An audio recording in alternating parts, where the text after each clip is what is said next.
as I said in my State of the Union address last week, our top priority must be to do everything we can to grow the economy and create good middle-class jobs. That's our top priority. That's our North Star. That drives every decision we make. And it has to drive every decision that Congress and everybody in Washington makes over the next several years. And that's why it's so troubling that just 10 days from now, Congress might allow a series of automatic, severe budget cuts to take place that will do the exact opposite. Won't help the economy, won't create jobs, will visit hardship on a whole lot of people. Here's what's at stake. Over the last few years, both parties have worked together to reduce our deficits by more than $2.5 trillion. More than two-thirds of that was through some pretty tough spending cuts.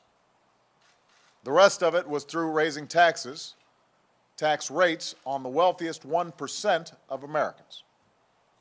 And together, when you take the spending cuts and the increased tax rates on the top 1%, it puts us more than halfway towards the goal of $4 trillion in deficit reduction that economists say we need to stabilize our finances.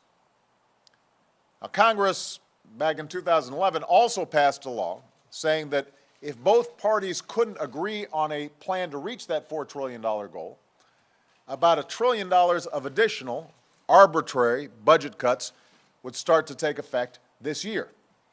And by the way, the whole design of these arbitrary cuts was to make them so unattractive and unappealing that Democrats and Republicans would actually get together and find a good compromise of sensible cuts, as well as closing tax loopholes and so forth.